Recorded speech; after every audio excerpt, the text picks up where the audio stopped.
Welcome, you're now listening to episode 39 Style of Play Football with myself, Theo and Kojo. As always, United. United. We're keeping the theme going as you can tell from last night. But how you doing, Kojo, man? You good? Yeah, man. I'm good, man. It's been a long day, as I told you earlier before the show. But when we come to ball, I'm alive, man. So, yeah, man. What are you saying? I'm good, man. I'm tired, though.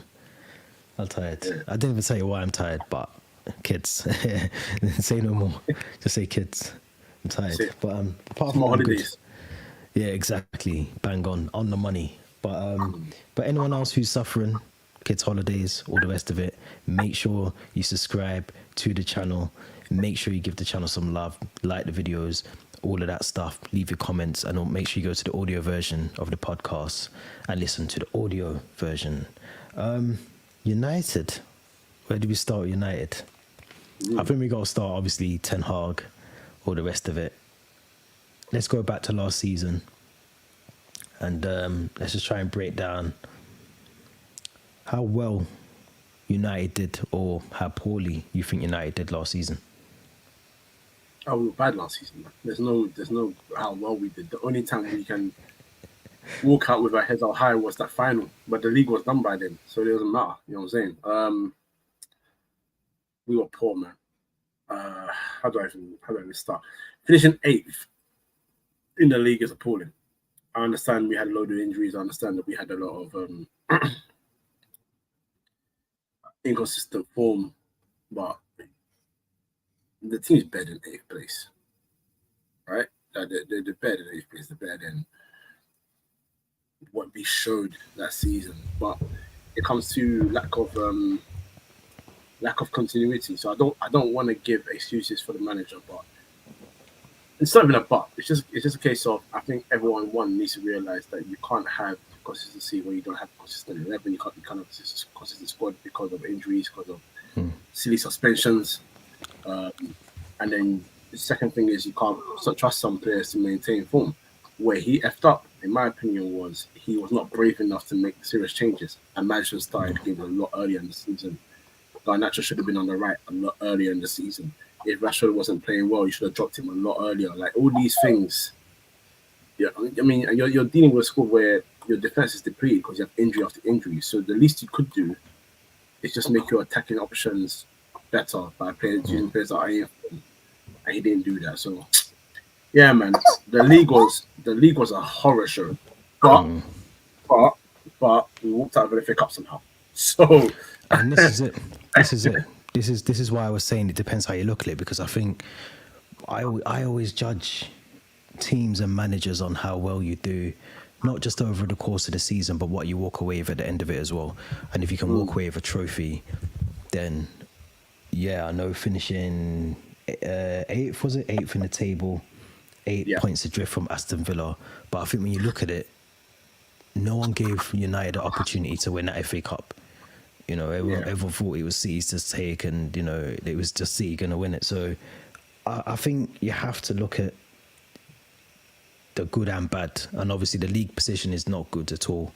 I think some of the results were really bad and poor, and just even going back to that game against Chelsea at Stamford Bridge, the Cole Palmer, the last one. I got to bring that up. But I just think looking at some of those results, you know, tactically, the substitutions at the time just didn't make sense under Ten Hag. But to walk away with a trophy at the end of it, you got to give him the credit, because I think he's still done well. I do. I don't know if you're disagreeing or not with that.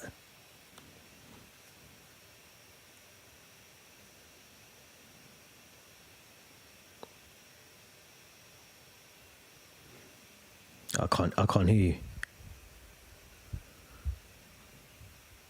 my connection's been a bit silly. Oh yeah, I can hear you now. One moment. I want to join by my phone. 1 minute.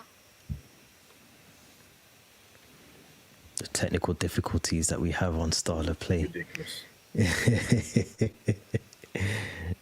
To be fair, you know what I've been saying? I've been saying this the whole summer. I can't wait for my kids to go back, man, because you see the internet.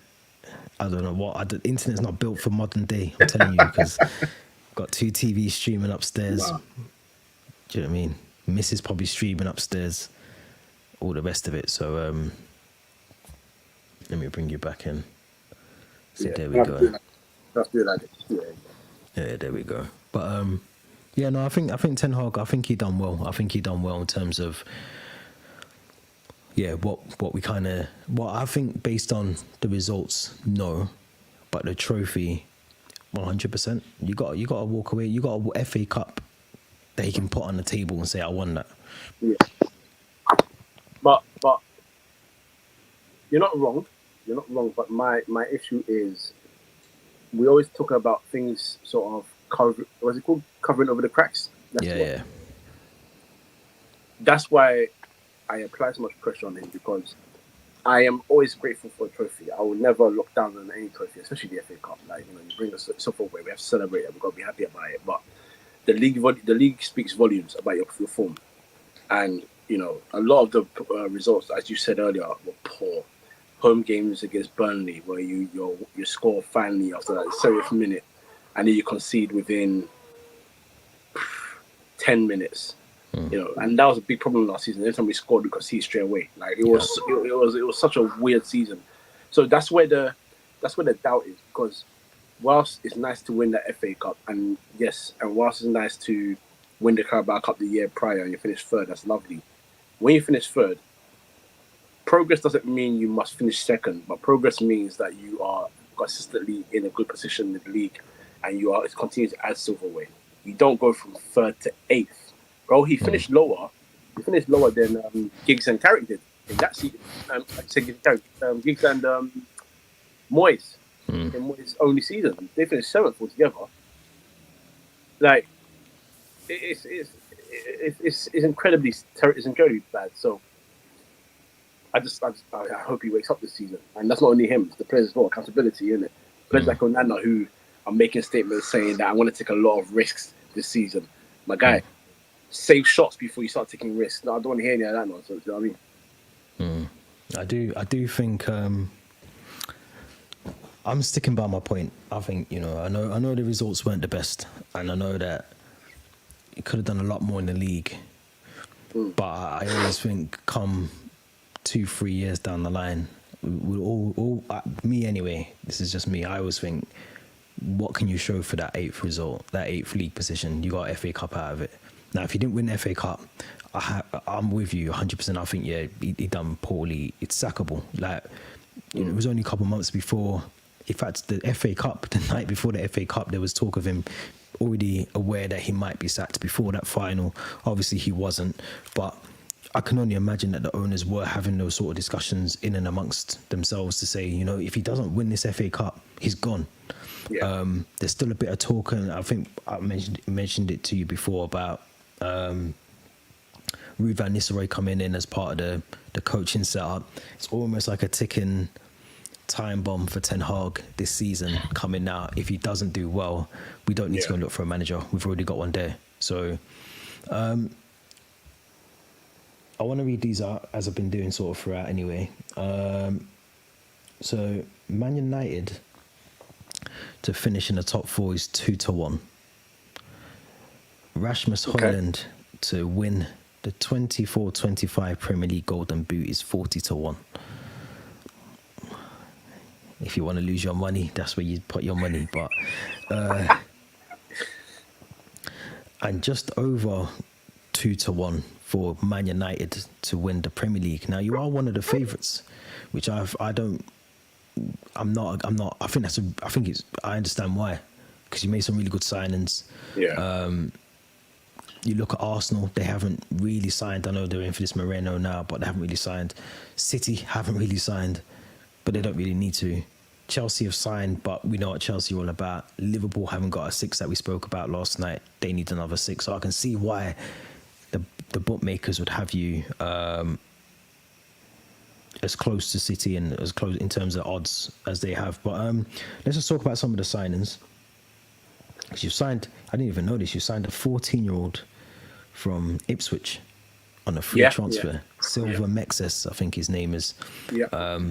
I don't know much about him. He's 14. I don't expect him to play much football next season. But let's talk about Lenny Yoro, who is the centre back, 18 from Lille, 58.9 million. A player that I think you needed. I know he's out now for some time, isn't he? I think he's out for a couple of weeks, might even be months, but months, yeah. So, but just from what you've probably seen of him already, and obviously he's coming into that team, you'd expect him to partner up with Martinez at the back. But just in terms of what you expect from him when he is fully fit, are you happy with that signing? I'm delighted with it. It's been a long time since Man United have made a convincing signing about a youngster that you can hopefully have for about 5 years minimum. It's been a while. How old was Ferdinand when you signed him? He was Ferdinand was in his 20s. Ferdinand was 23, I believe, at that time. Yeah, so still relatively young in terms of centre back, but yeah. Yeah, exactly. Literally, that's what you want. You want to play for the next 10 years. You know what I mean? We had Rio from I think 2002 to 2014. Just not a bad run. 12 years. You know. Yeah. Went to QPR after. Like, these are the kind of signings that we grew up on. And when I say that, man, people always trying to say that United used to always spend a lot on the sides first, and it was not about how much we spent. It was about how we spent it. So when we bought a youngster because we knew he was going to be the next big thing, it cost 30 million like Wayne Rooney. At that time, that was a big fee. If you pay 17 million for Cristiano Ronaldo at that time, which is also a big fee at that time, it's because you knew he was going to be that guy in 3-4 years' time. Whereas, sorry about that. That's not Kojo's stomach for anyone who's listening to the audio version. This one here. Whereas if I'm doing daddy duty as well. If it was like I don't know, 25, 26, 27-year-old, you wanted to hit the ground running straight away. For him, I've got time. He's 18. I wanted to be licked with him even without the injury, because I think it's important that United have established defenders like Martinez, so that Euro can be in and out of the team. Because I think we had a discussion before about young players and how I feel about how they should be ushered in slowly. You know, unless literally you're an Mbappe or Michael Owen, where you're just undroppable because you're doing what you're doing at 18 years old. I'm all for you just being in and out of the team. You don't need to be rushed, and then your moment will come. And when you get your moment and you become the guy, you become undroppable, then no one can chat to you. That's what happened with Ronaldo. It was 18, 19. When as soon as he hit 21 and he exploded, it was like, okay, let him do him now. Because he came in 2003, 2006 when he off. With defenders, I think you need to be a bit more patient. My most impressive thing about Lenny Yoro is like he likes to defend. And when I say that, is he actually enjoys tackling. He enjoys, challenging strikers that like to be on the shoulder, or even have their backs to goal. He enjoys all the challenges. He's decent in the air. He controls the ball well. He's still a bit. I won't say he's skinny, but like he's not built, but he's 18. So that's going to come with age. That will come. Yeah, that will come with age. So that's why I'm so relaxed about it. So I'm delighted with that signing. The money makes sense. I know a lot of people were burning about it because they're like, why are you paying that much? Real Madrid would have paid that much if they could afford it. It's as simple as that. That's why I think it's a good fee for the age, the profile of the player. Absolutely. We've seen other players go for a lot more that probably don't have the same qualities and at that age as well. So I think it's a really good price in modern day football. I do. Yeah. And I do. Considering we were thinking about paying what? I think it was about 60 million for Braithwaite. Although I think he would have, not that he would have suited United more, because we haven't seen Yoro play a competitive game as such for United yet. But I do like the look of Braithwaite. I do, man. He's Same here, but I don't think he's worth that amount of money. That's why I'm making that point, because I think the thing is, you got to look at it from two sides. One, does United value him at that much? And number two, do Everton value him at that much? Obviously, because he's Everton's next big thing. He's Everton's next big prospect. And they are so tired of losing big prospects to Man United. Let's be real. So if they're going to lose him, they were asking for £80 million. And I understood it, because he's a commodity to them. Like Declan Rice was with West Ham. He's Mr. West Ham. So if you're going to buy him, whilst you think he's a £70 million player, for us he's 100. Yeah, so you pay him, or you don't buy him at all. So I get it, but no, I'm satisfied with this one, man. I think Euro is well for the future. So hopefully he recovers from his injury well, and then he eases his way into the team, and he shows everybody just how good he is, man. Yeah, I'm looking forward to seeing him. And obviously you got Delit now, which I think was announced yesterday while we were recording the Liverpool episode. But just give me your thoughts. I think we spoke about him before anyway, but just give me your thoughts about Delit and him coming in. Really good signing again. Yeah, no, delighted with him, man. I think there's a misconception about him because obviously he's gone from Ajax to Juve to Bayern in I say about space of 5 years. So people are thinking that he's not settled in, he's not getting game time. At Juve, he struggled to get a bit of game time because Chiellini and Bonucci at that time were not ready to drop the throne. Just they were the kings in that centre back pairing. Yeah. But at Bayern, he started games. And if anyone wants to talk about availability, because that's been a lot, I think that's been spoken about, which I don't really understand. He's played more games than any other defender we have. Point blank period. So he's the most available of them all, which is what you want. He's a quality addition, man. Yeah, I'm excited to see him play. I think I'm interested to see how this reunion with Ten Hag goes because he had Ten Hag when he was younger, a lot younger. Yeah, it's been about 7-8 years since they were together. So I'm intrigued to see how that works.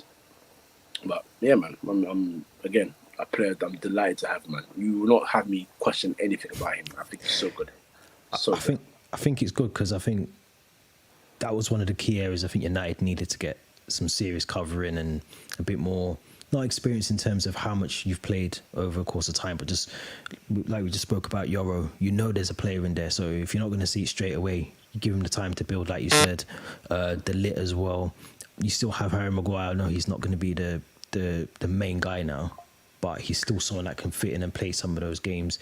Exactly. You got Champions League this season as well, I think. Yeah. So Europa League. Sorry. Oh shit. Yeah. So yeah. It's a bit of a techie one, man. Yeah. How you win the FA Cup and still get the? But even so, what my point I was going to make was that those European, even more so now, the Europa League.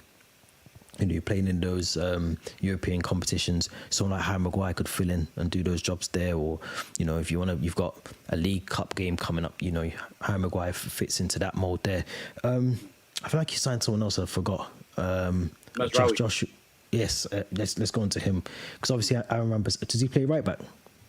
Yeah, he's a right back primarily. Yeah. Yeah, because obviously Aaron Wan-Bissaka moved to West Ham. Bad bit of business. We're going to get onto that in a minute, but. Let's talk about the new right back. Do you reckon he slots in, or is that something that you reckon Dallo might do the job there? Here's the difficult situation. So I genuinely believe that he's a backup, right? Okay. But Luke Shaw can't be trusted to stay fit because he's injured again, and he's out to the international break again. Hamstring again.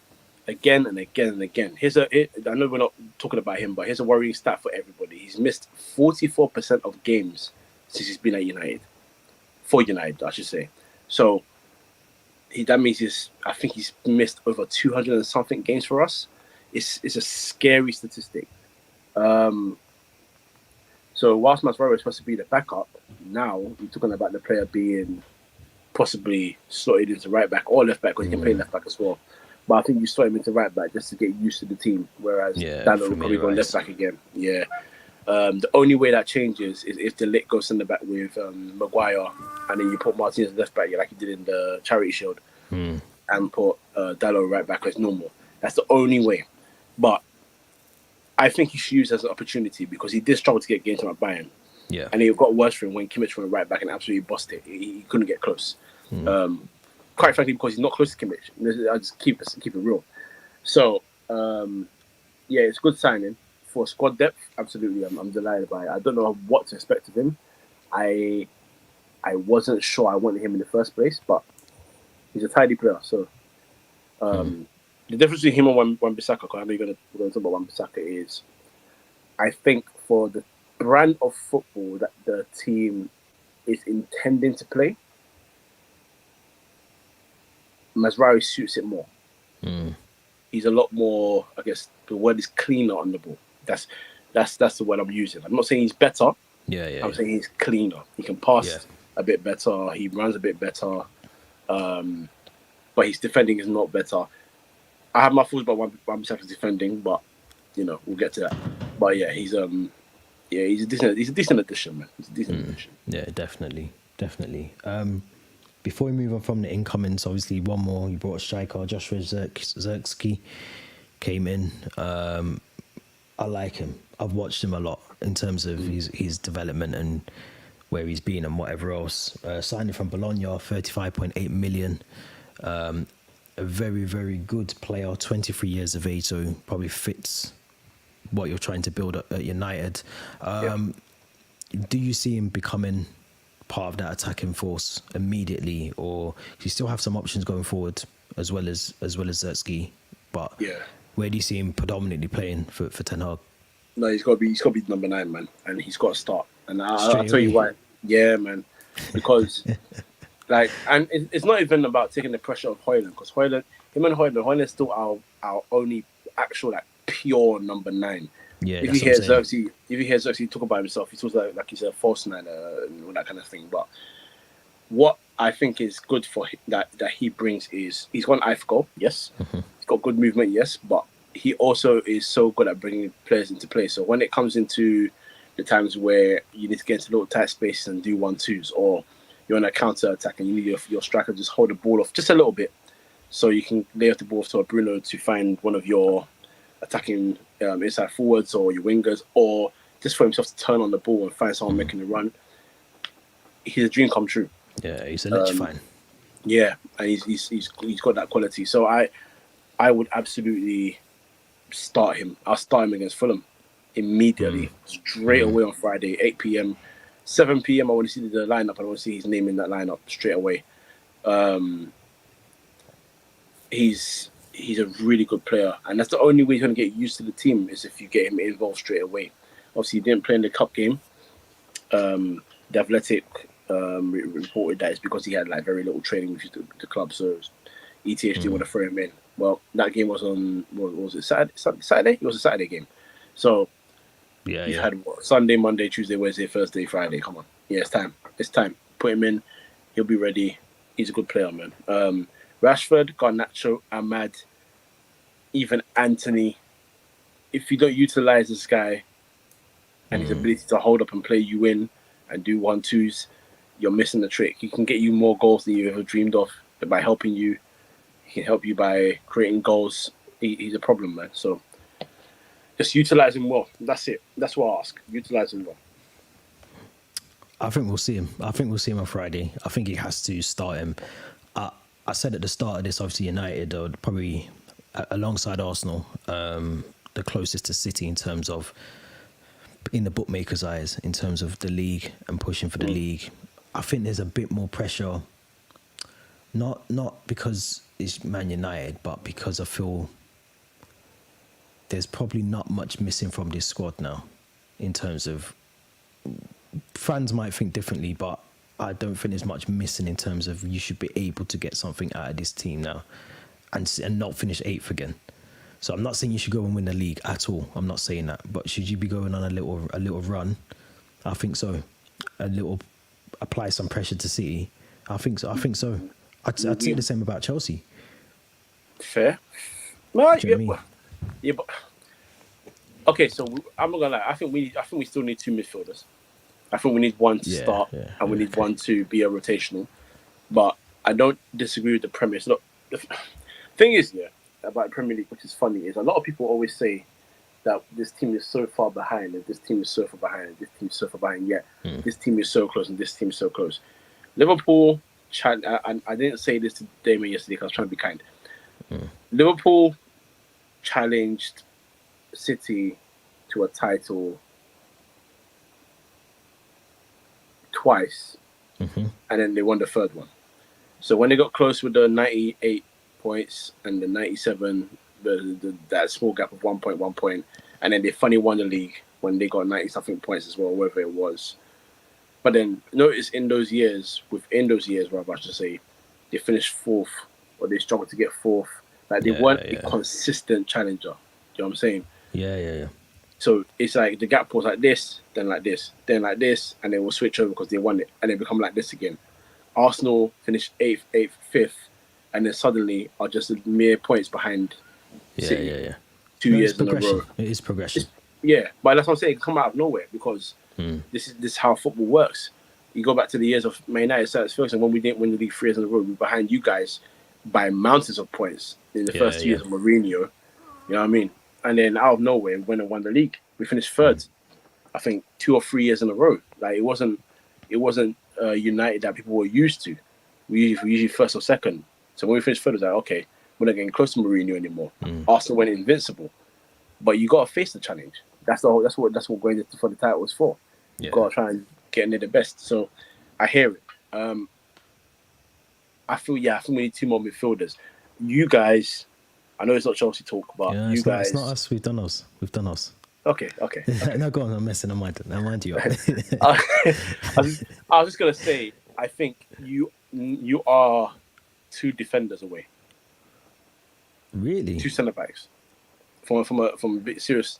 Because again, factors are coming to you if the manager can get the right balance and all that stuff. Yes, of course. But I think you've got a good squad. We need a lot more. But I think you need 2 defenders. I think if you. You don't think we need a goalkeeper? Oh, I forgot about Sanchez. Bloody hell, yeah.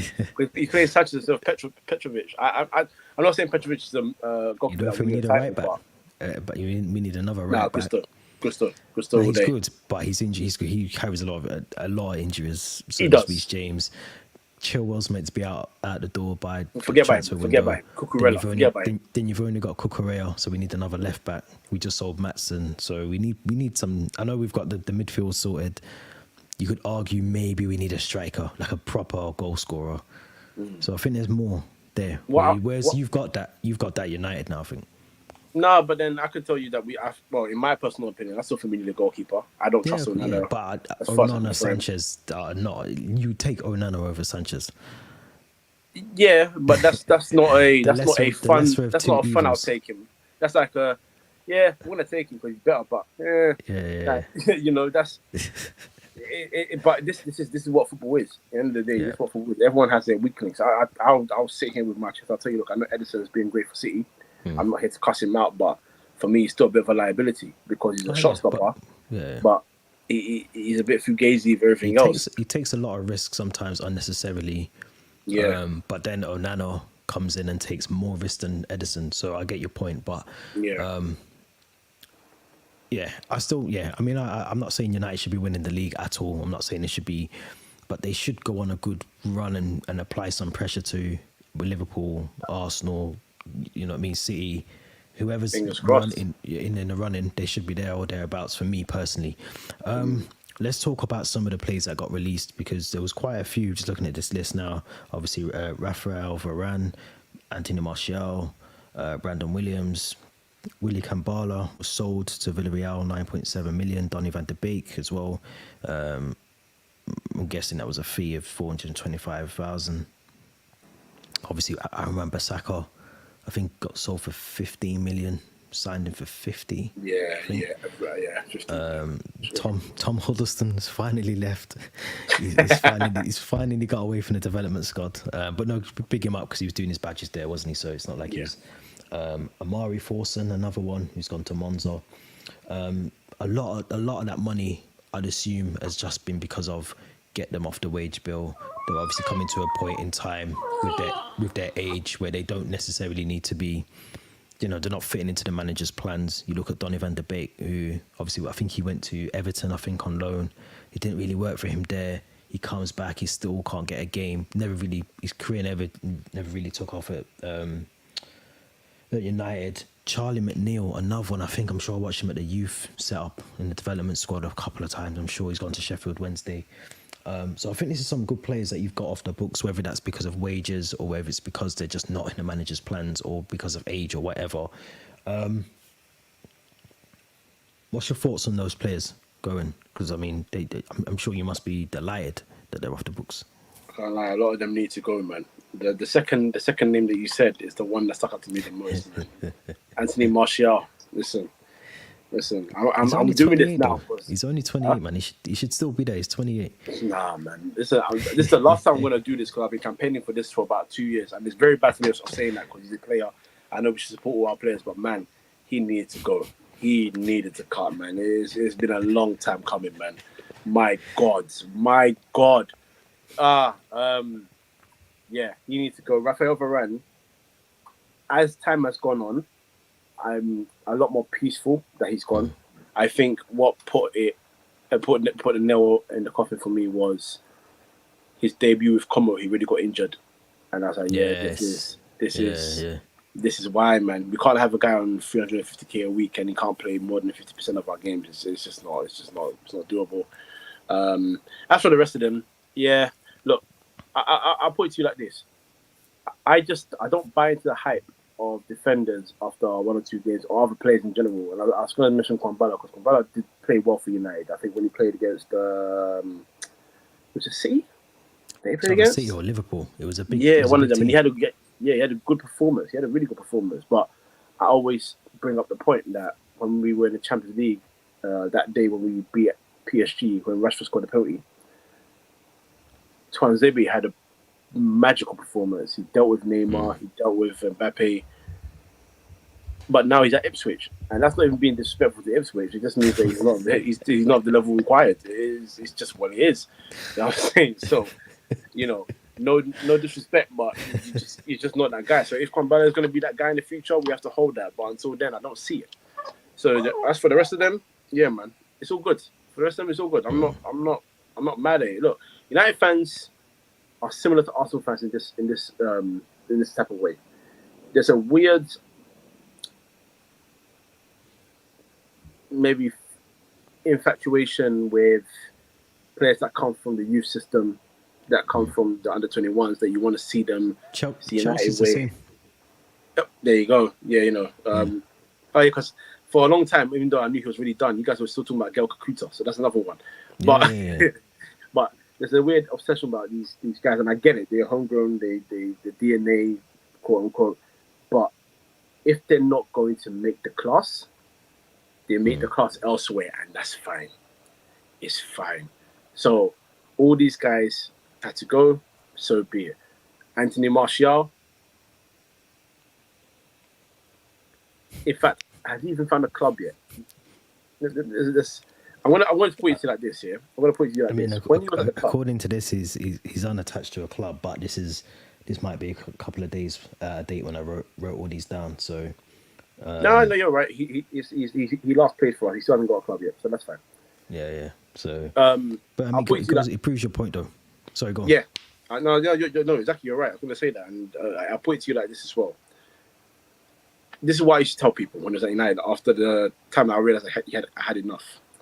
The time when Martial really shone, and this is going to sound terrible, but the time he really shone at United was when he was in Adultero. That's the only time he was fantastic at United. When he was out there doing dog games, and he had his current girl and his ex-girl chasing each other on the A13 in France, whatever they call it down there, the motorway, he was doing a great job. But when he got clocked and he had to actually put his head down to play football again, yeah, man.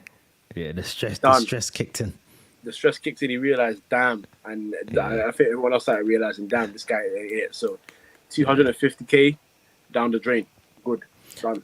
But I think that's good though, because I think that kind of frees up a lot of the wage bill for the likes of De Ligt to come in, for Euro to come in. Yeah. So yeah, I think it makes perfect sense to release him, get him off the books. Chelsea, as I said, Chelsea have done something similar with players before, Malang Sarr being the latest one. But I think you have to do that sometimes. Just don't offer them the contract. What are you offering him a contract for? Because if he's not playing, he can't keep fit, he's on that big money. And obviously since Enos have come in as well, we've seen a lot of changes upstairs in terms of, I think, how the club's being run. You can just tell there's certain things that it's not running anymore. And I think I read certain things like, even going back to the Christmas party, like I think the non-playing staff used to get like freebies handed out, and everything used to be all lovely with them. And since Enos have been there, all that stopped. They said, no, you're not coming to the Christmas party with a +1. It's not happening. There's no free bar anymore. The free bar's gone.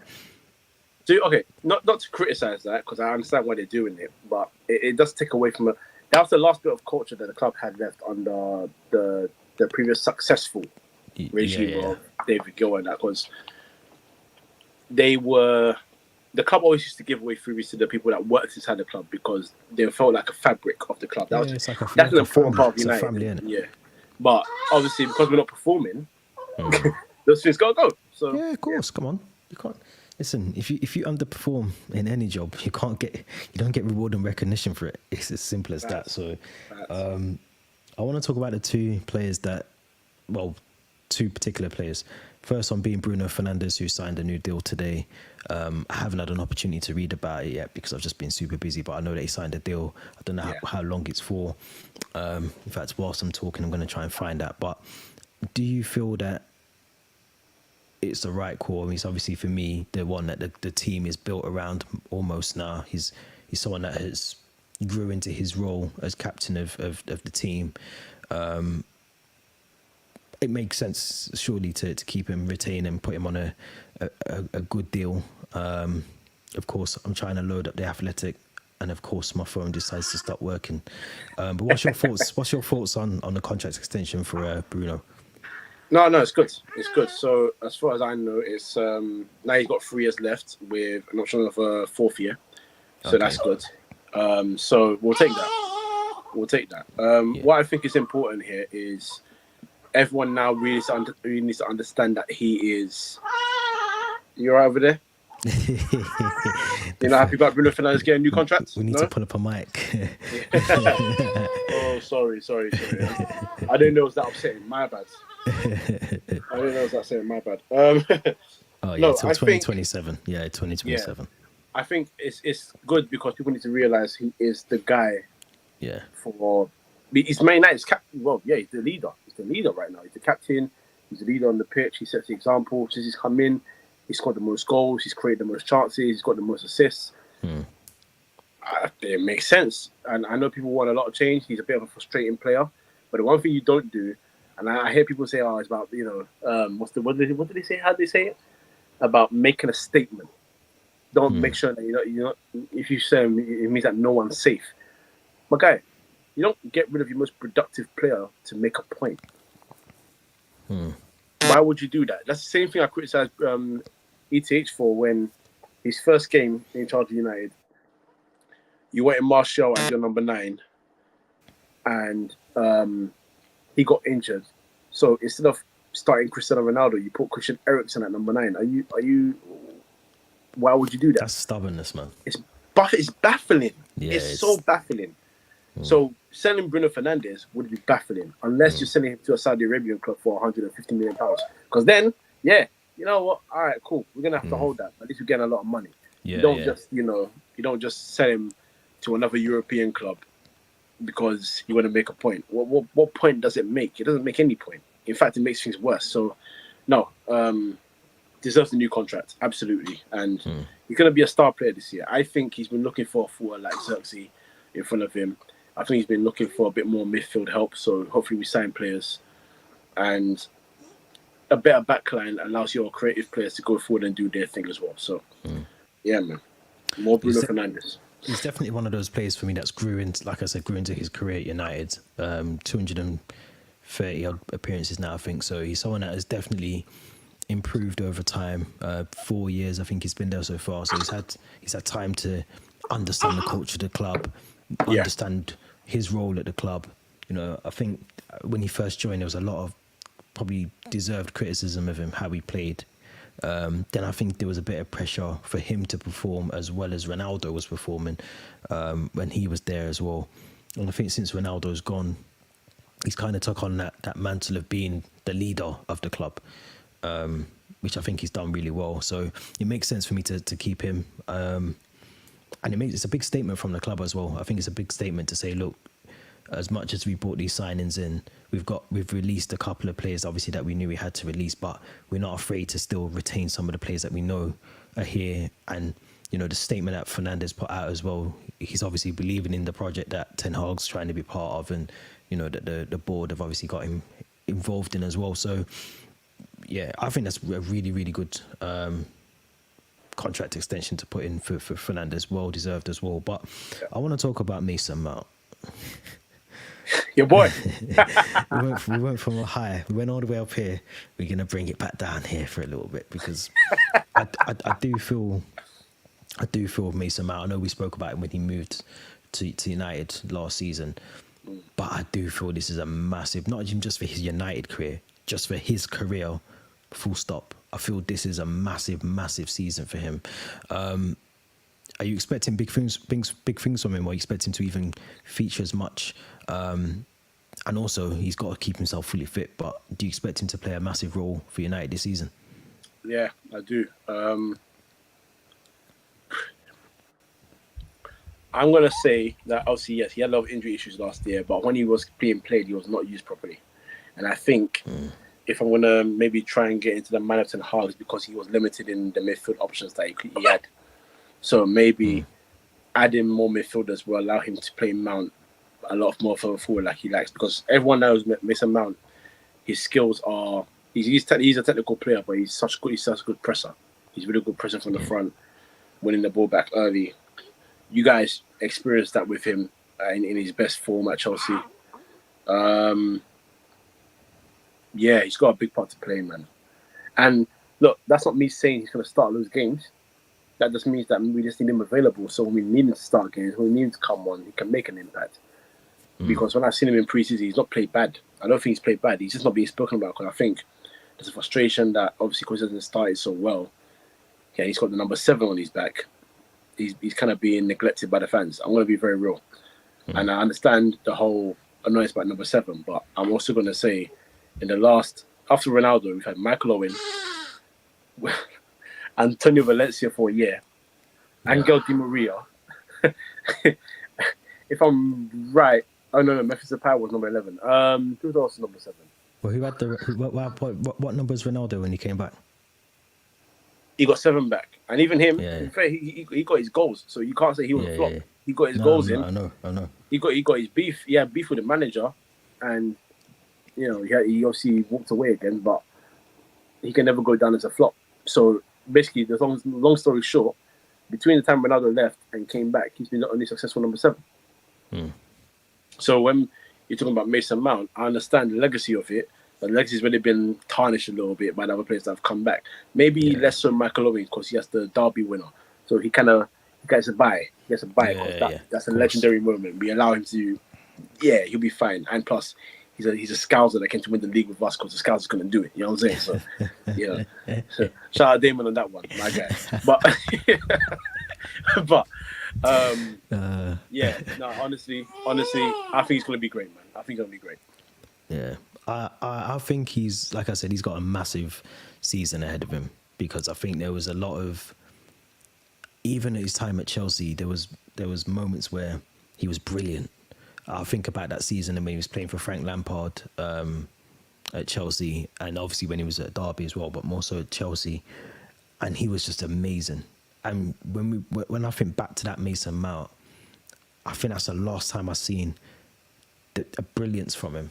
I don't know if it was a mentality thing. I know he had things going off field, like stalkers and everything was after him for a period of time. So I know he had things going off the field as well.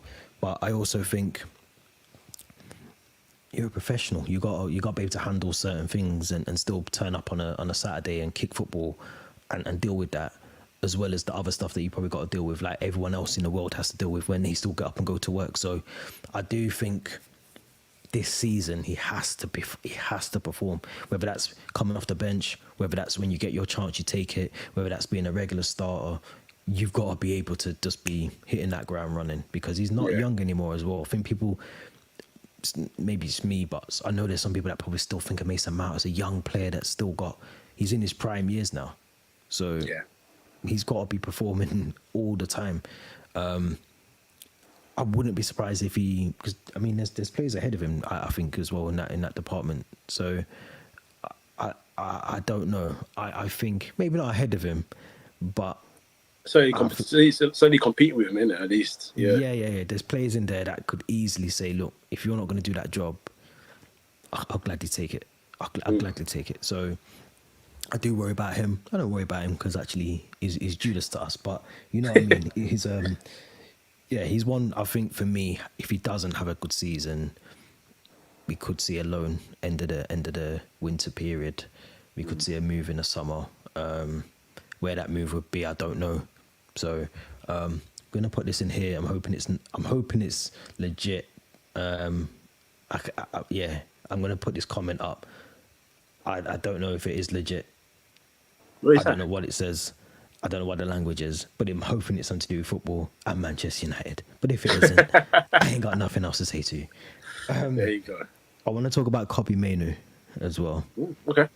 Because obviously I watched him a lot for United before he went to the Euros. I know a lot of people, especially non-United fans, they probably got on the bandwagon when they seen him at the Euros and he's playing really well. Yeah. But he had a really good, outstanding season. Not that it went under the radar, but I think it kind of, maybe the league position kind of overshadowed his performances as an individual player. Yeah, fair. So I think he was one of your standout players last season, and that's obviously why he ended up on the plane to Germany. But I'm looking forward to seeing him. I'm sure you are as well. Where do you think his best position is? Is it going to be alongside, Casemiro, McTominay in that midfield? Okay, firstly, it's cheeky that you said that second name. Very cheeky. Listen, shout out Stel. Stel knows me. I've been a big fan of McTominay for time. I still think you lot are moving mad with him, but listen, shout out Stel. He knows, he understands me. He gets it. To be fair, I think you told me that before, because I said get him out of here. But yeah, man, I'm not having that. Shout out Stel as well, but I'm not having that. No way. He's a centre midfielder all day long. I don't ever want to see him as a six, whether it's a lone or a pivot. He's a number 8 for me all day. Who he should be alongside? Because he's got to be in the team for me. I mean, for me, he's a star. Oh, absolutely, he's a star. But yeah. When you say alongside, that's where my question is, because I'm still a fan of Casemiro. I'm giving him this year, but regardless, we still need someone else. We need a pure defensive-minded centre midfielder. We do. Do you think you'll get one? Do you think you'll get one before the window shuts, or do you think? I hope so. Do you think your deals are done now? Because I feel like the 2 deals that you've just done recently, and obviously Wan-Bissaka going in the other direction, I can't. And obviously you got your Joshua Zirkzee coming now. I don't know if you've got. I don't know. I don't really see you bringing anyone else in. I think we still bring in another midfielder. And that's where the sticking point is, because we've been linked with Ugarte, we've been linked with Sander Berg, we've been linked with Danilo from Nottingham Forest, we've been linked with there's one more. Ugarte would be a good one. Where is he? Is it PSG, isn't he? I think. He's at PSG at the moment. But if we're gonna get him, I need the player that he was at Sporting, not at PSG. PSG have looked to me like a sort of destroyer, but they haven't allowed him to be the kind of player that he is on the ball. Whereas at Sporting, he was breaking up play, but also dribbling in and out of tight spaces. He could play passes, you know what I mean? Like, he was expressive. Yeah. That's the player that I want. And he's defensive minded, so he's a centre midfielder. He's a chaser. He's a bit like Kante, and like he chases him. If you put him as a lone number 6, you'll suffer, because he chases everything, so he'll leave gaps. Sander Berg is a lot more of a composed, actual number 6. He will dictate, kind of like Carrick type player kind of thing. Yeah. He distributes passes, intercepts, can tackle, but he's not a tough tackler. He tackles just to try and get the ball and sort of keep it moving. Danilo is called like an all-action midfielder. So you've got 3 different kind of type midfielders to work with. So it depends on what they want. For Kobbie, I think Sander Berg will be his best option as a partner, personally. Yeah. Someone that can play the ball just as well as him. Someone that's a lot more positionally aware in the midfield and focus on defending first.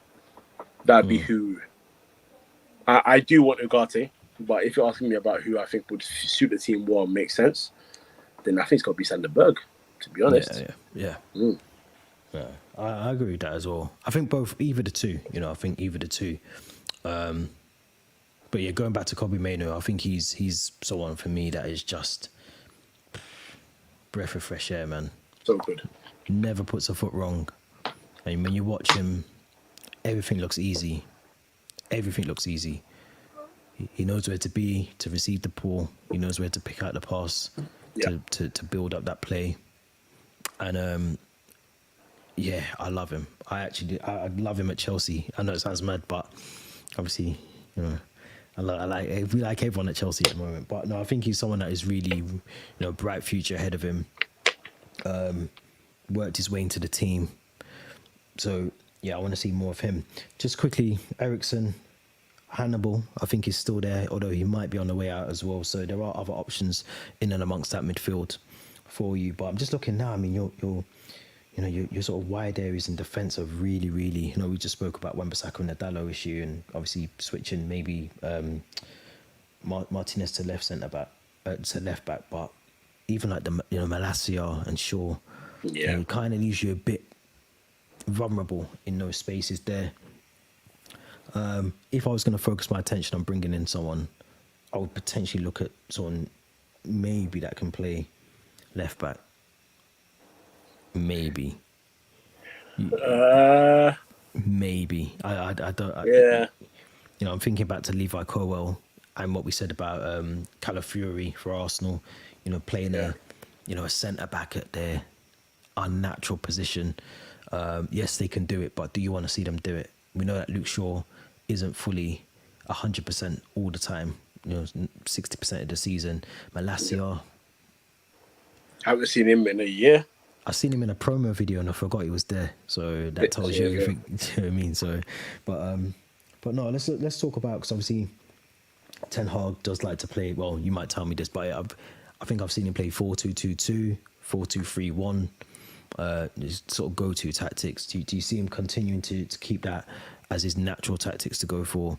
I'd probably say yes with the lineups that you've got, the players that you brought in as well. I can't really see him switching things. And does he need to switch things, I suppose, is the question. He just needs to be flexible with his tactics, man. That's my main thing. Obviously, I think the brief that we've heard is that Dan Ashworth, Ineos, they've been saying they want a certain brand of football and he has to match it. And I think he's been trying to do that. But honestly, it's still a jury out thing. I think he's going to go 4-2-3-1 or 4-3-3, depending on who he gets by the end of the window. 4-3-3, yeah. So if he wants to get a lone DM like Sander Berg, then you might have Sander Berg, Kobe, and Bruno in the midfield three, with Bruno being the more advanced player. And obviously, of Kobe doing sort of box to box. And if he does get like an Ugarte, probably a 4-2-3-1. Where Ugarte can chase in the midfield because he's just that suits him more. He's not just protecting by himself. Similar to like a Jorginho Kante pivot kind of thing. Because Jorginho's a better passer than Kante was. Yeah. Kobe a better passer than Ugarte. Mainly, sorry. I think sticking with 4-2-3-1, but Bruno will be number 10 for sure. But this is what I'm saying. He has to play Xerxes. If it's gonna work, Xerxes got to be the guy. Yeah. Xerxes got to play there. That's the only way this is gonna work. Because the issue with Højlund is that, and I don't blame Højlund for it, is Højlund makes a lot of runs that I've just not seen. And because we don't have many creators in that squad, apart from Bruno, who start week in and week out, his runs are going unnoticed. He'll make good runs, and Anthony's looking only one way. He'll make good runs, and Rashford's only looking this way. Like there's no, view to see where he's going. And it's funny because the times that they do find him, they get him into goal scoring positions. So it's very baffling. But, that's why I think Xerxes will just work better, because Xerxes will suit them a lot more. He'll suit the selfish type of winger / inside forwards. Yeah. So you do need that. Play the 4-2-3-1, man. Play the 4-2-3-1 and get things cracking. Honestly, don't waste time. I agree, man. I agree. Let's end it as we always do. Europa League. So that's a competition that I think United can win. I said already, I think you should be applying pressure in the league, but I do think the squad is set up. Just looking at it now, Palestri. Obviously, we haven't spoke about Jadon Sancho, Garnacho, Rashford's still there, Diallo. The squad is there. You have backup in Victor Lindelof as well, someone that we haven't mentioned again. So there's enough depth, I think, in that squad to do something in Europe again. How confident are you going into Europa League. I think you went in. You must enter the group stages. You don't have to enter in the. You have to qualify. So Yeah, we're in the group. No, no beat around the bush, man. Better win the whole competition. Win the whole competition, man. Let me not even play games here. Win the whole competition. yeah, So I need to do research on it, but I know Champions League games now are Tuesday, Wednesday, and Thursdays. So yeah. I don't know if Europa League will sort of match that because it's the same format, isn't it? It's the group state, the long table, league table. The big group. Yeah. Yeah, the league table, and then top I eight think go it has through. to. I think it'd have to match it. I think if not, I can't imagine them playing on a Friday. That wouldn't make any sense. No. It's It's a boatload of games, so it'll be like, oh, how do we distribute it to TV and all that? Because I think BT have obviously European rights, don't they? So or TNT now, rather, they have European rights, so they can't show all the games at once. It's going to be difficult, but there has to be a way to make it work. It's an intriguing scenario, but I don't think you can play all the. I don't think it's correct to have Champions League now do 3 nights and Europa and Conference stick to one. That would be very, very wrong. In my opinion. You know why? I think It's all about the money. Oh, it's all about the money, man. But money. But this is something that the leagues have now come and done. You got to find a way to make it work. Yeah, you got to. Even if it means making some of these Europa League games be on a Wednesday at 3 p.m. kickoff, so be it. You know what I mean? Yeah. You got to find a way to just utilize it. That's the way it's going to work. So, yeah. I don't know how they're going to do it. I probably need to do a bit of research on that and see what days they're looking to cover. But, yeah, it can't be a one-day thing now because they're playing 8 games instead of 6 in the group. Now, it's ridiculous. It's ridiculous. It's winnable for United, though. I think we can both say that it's winnable. Absolutely. For United to go out there and try and win that. Just in terms of star player to watch. Okay. Star player.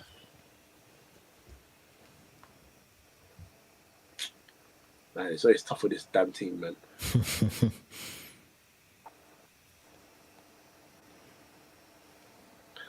Okay. A lot of United fans are not going to like this, but star player is going to be Rashford. Ooh, okay. And actually, no. You know what? We're gonna switch that. So my one to watch is going to be Rashford, and the reason why I say one to watch because he's obviously not a new kid on the block. Yeah. The reason why he's my one to watch is because I really believe this year the pressure is really on, like really on. I don't have a short memory. Last season was poor, but the season prior he was hitting 30 plus and everyone loved him. So I'm hoping this is a 1 season thing. If it becomes a 2 season thing, therein lies a problem where you start saying, is it worth starting this guy at all? Do you sell him? Is he deteriorating? Is he like all these questions are going to come out? Even the media, what they did with the new shirt, they did a thing where they said, "Oh, football chants," and they were talking about Bruno Fernandes's Man United chant, and he sounded like he didn't want to speak. He was so quiet. Yeah, he was quiet. He was so in himself. Like I seen that. Whilst people might think, "Oh, yeah, he's just being quiet," in my mind, I'm thinking, He was speaking volumes, wasn't it? Yeah. Are you okay? Yeah. Are you happy where you are? What's going on? So that's a big one. But I think he needs to get his shooting boots. I've noticed this season pre-season, and the Community Shield game, he gets all the right movements. When we're on counter-attacks, he plays the right passes. And when he's in counter-attacks and he's not involved in the setup of the counter-attack, he gets into the right places to shoot on goal. Yeah. But his shooting is fugazi. You don't know where he's shooting. He could go to the Etihad and whack one from 35 yards off the crossbar. You're like, rah. Or he can play in the Community Shield and have one and somehow stir it so far wide that Edison's looking at it like this, like, oh, okay, cool. Like it doesn't make sense. So I just hope that he can find his boots this year because when Rashford starts scoring, and I'm a big fan of. I don't really need you. I don't think it's possible for you to play well all 90 minutes. Sometimes it is what it is.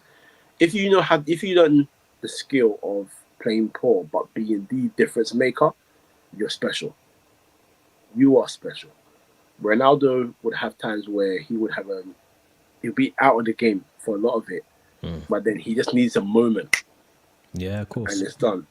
And Rashford, even in that season where he scored 30 goals on Arsenal, there were some games where he wasn't there. We played City at home, we beat them 2-1. For the first half, he was nowhere to be found. But then he just needs that chance, though. Yeah, he just needs the chances. That's it. And, so not even needs the chances, he needs to take the chances. That's it. Take them. So please take them. So you might want to watch. Star player. I'm not gonna go for Bruno. That's too obvious. You know what? Garnacho. It's not a bad shout. We haven't spoke about him on here much, but it's not a bad shout at all. No, he's locked down the right side, and it seems like he's the main attacking threat. To be honest, with his directness, with the fact that he can use both feet, I think a lot of the things that will go well for us this season will go through him.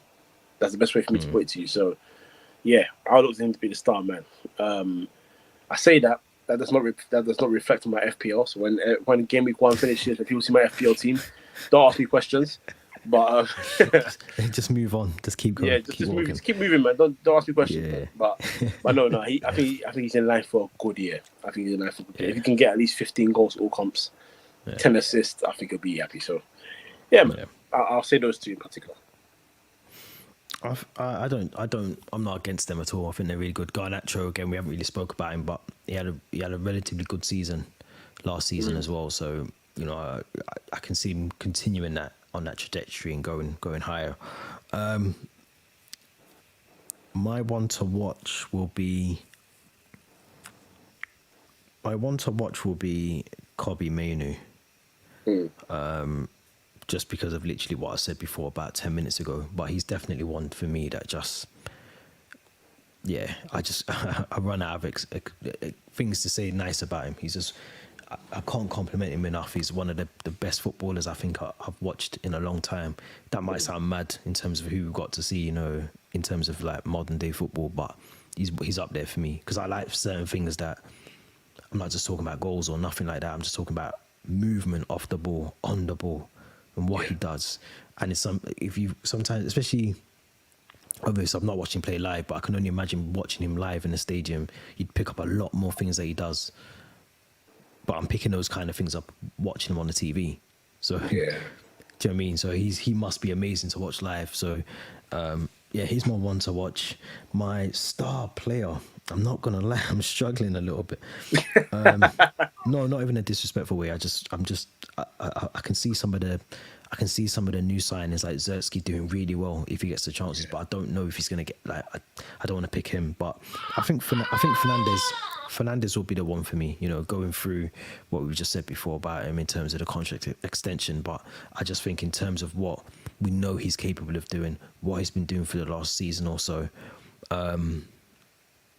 And I think he's going to be instrumental. I think he's going to be instrumental in terms of assists, goals, penalties, free kicks. He's the guy. So I think for me, a lot, like you just said, will go through Garnacho. I think a lot will go through Fernandes as well. And I think he knows that. He, like I said, he's become a leader at the club, on and off the field. I'm looking forward to him as well. I think he'll be a good player to watch. Well, star player to watch. Can I give you a bonus one to watch player? Go on. Toby Collier. Okay.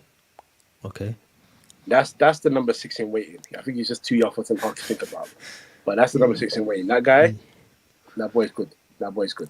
You never know, man. To be fair, you never know. He might get some time. He might get some game time this season. I hope he does. He might get some. Really good. Yeah. Ten Hag refused to loan him out. He wants to use him this year. So there you go. That's I hope he does. That says a lot about him as well. But no, let's do league position. Do you know what? I said last night I was going to write them down. I forgot. So I'm gonna have to try. Where are we going to finish? It's a question. Yeah, that's the question. Okay. I'm going to put my chest out. I'm going to go put my chest out. Just test my chest a little bit. There you go. And I am going to go for third. So good. I told you. So everything I said, you agreed with in the end. Eventually, I did. I was just being a bit hesitant. But then today, today I was sitting there, I was like, nah, you know what? Because I was thinking about this podcast at work. Believe me. Oh, my people don't watch this. I'm cutting soon, so it's what it is. No. Bring me another midfielder, and I know that it's in the works. I know Man United are pushing hard to get a midfielder in. Get another midfielder, then I'm comfortable with that third place. I think we can get it. I think Ten Hag has a squad that he can't not use. Yeah. Point blank period. That's what I was saying. I think there's a squad there that can go on and apply some pressure. I'm trying to think where I put teams already. I think quite a lot of the top half's already kind of looking a bit congested. I'm going to say 7th. 7th, okay. Just because I think injuries will become a massive factor for United. And I'm looking at the squad at the moment, and the depth isn't looking like it's not there. I think going forward, attacking-wise, you're okay. I think defenders, you brought in some really good ones. Let me move it up to 6, because I think 6 might be free. I think 7's taken it. Yeah, I think that's taking the piss a little bit. I would even say 5, but 5th. I think I've got someone in 5th, so I can't really do that. But I'll do that, yeah. I think United will struggle with injuries. Luke Shaw's already out. Yoro's already out. Rashford has to have a really good season, but we know he can pick up a couple of injuries along the way. Mason Mount can pick up injuries along the way. So I do think United they might bring in a couple more players. You never know. This is United, so the window doesn't shut till a week Friday or something like that. So I think you're bringing players. I just think the injuries could be a massive factor. I think the goalkeeper, like you said, very hesitant at times with the ball, erratic with the ball, or with his feet at the ball, with the ball at his feet, could come back to haunt. And I also think if Ten Hag does get sacked, it's going to take Van Nistelrooy a bit of time. Well, if it's Van Nistelrooy, I'm just saying it might be, but it's going to take him some time to get the team playing how he wants them to play. That could take a while as well. So I think I sound very bipolar at the moment because I just said you can apply pressure, and I think that could still happen. But I just think realistically, injuries, squad depth is going to play a massive factor. Europa League will play a massive factor as well. So there's loads of things to weigh into it, but there's nothing to say United can't go on and, like I said, apply pressure and finish third, like you said, or even higher. So it's a team.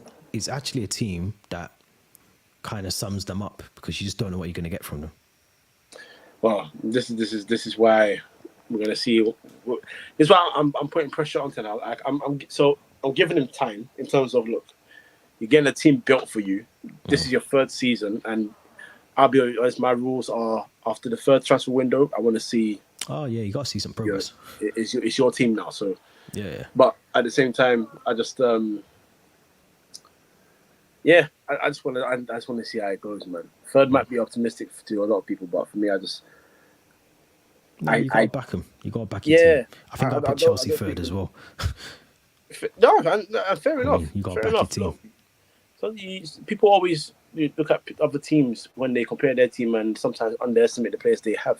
Yeah, we've got a team there. We've got players that will fit into other teams, and the two teams would love to have these players. So we just need to wake up. That's it. Just wake up, finish our dinner. Even when we lost to Liverpool in this preseason 3-0, it's because we missed a bag load of chances, and they were clinical with their very few chances. But it's a lesson learned. It means they deserve to win, but it means that if you learn how to just put your dinner away. Let's see how it goes, man. Let's see how it goes. There's a lot of pressure on, man. But I'm telling you this right now. If we have another season full of injuries, the debate show is going to be me with a mask on because I don't see my tears. I'm just going to just have a mask on and I'll sit and sulk. That's me. I've got the balaclava ready, so it's all right. Don't worry about it. It's ready there. It's ready. But listen, anyone who's been tuned in, I can see there's a couple of people that's been tuned in.